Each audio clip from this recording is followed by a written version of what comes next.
Ekosistema berezia izateaz gain, ezinbestekoak dira dunak hondartzaren eremu fisikoari eusteko. Haiek gabe, itsasoaren eta haizearen mende egongo litzateke hondartza. Ondorioz, arriskuan legoke milaka herritarrek erabili ohi duten aisia lekua. Onura handiak dakarzkigute bada dunek. Hondartza babestu eta sendotu egiten dute dunek. Hondar galera eragozten dute, eta zabaldu egiten dute hondartzaren aisiarako eta erabilera publikorako lekua.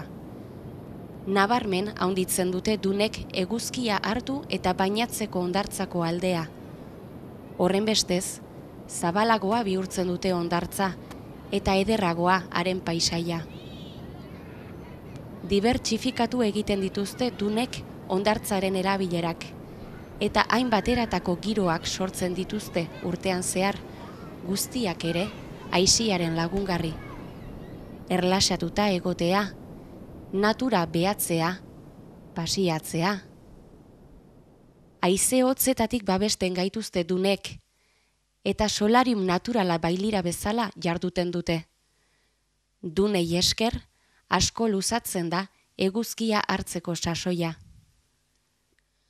Bestalde, dunaren egonkortzeak eragotzi egiten du hondarra estuarioaren barrualdera joatea. Gogoratu itsasadarraren sakonera murriztu egiten duela hondarrak. Ingurumen heziketarako leku guztiz egokia dira dunak. Halaber, landariak eta animaliak muturreko ingurumen egoeretara nola egokitzen diren erakusten digute.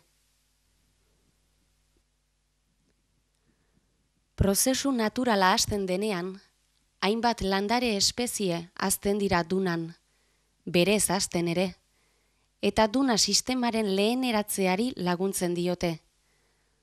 Babestuak dira landare horietako asko, ez baitago ziurtatua horien kontserbazioa Euskadiko kostaldean. Hona hemen dunetan hazi diren landareetako batzuk.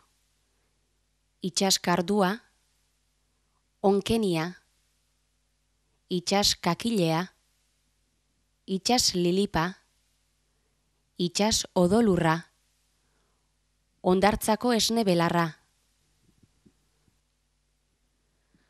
Ohituta daude landare horiek guztiak giro gogor eta gazian bizitzen. Haizearen eta hondarraren kolpeak etengabe jasaten. Lur elkor eta idorretan hazten. Habitat horretan bakarrik bizi daitezkeen landareak dira. Landareekin batera, gure kostaldean oso gutxi ikusten diren hainbat animalia espezie iritsi dira eta iritsiko.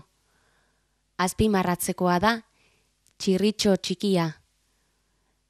Garai batean, gure hondartzetan egiten zituzten abiak txori horiek, baina desagertuak ziren Bizkaiko kostaldetik azken urteetan. Bestalde, itsas inguruneko material ugari ikusten da hondartzan.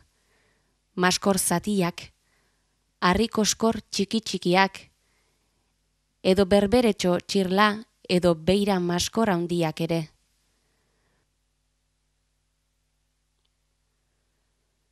Prozesu naturalak ulertzea ezinbestekoa dugu gure natur ondareari eusteko. Natura txikitatik ezagutzen badugu, iraunkorragoa eta arduratsuagoa izango da etorkizuna ingurumenaren aldetik.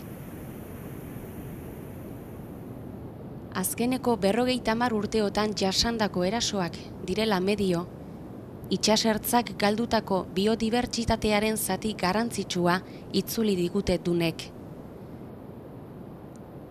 Denon ardura da galdutako ingurune horiek berreskuratzea, gure aisia, erlaxazio edo gozamenerako erabiltzen ditugun ona.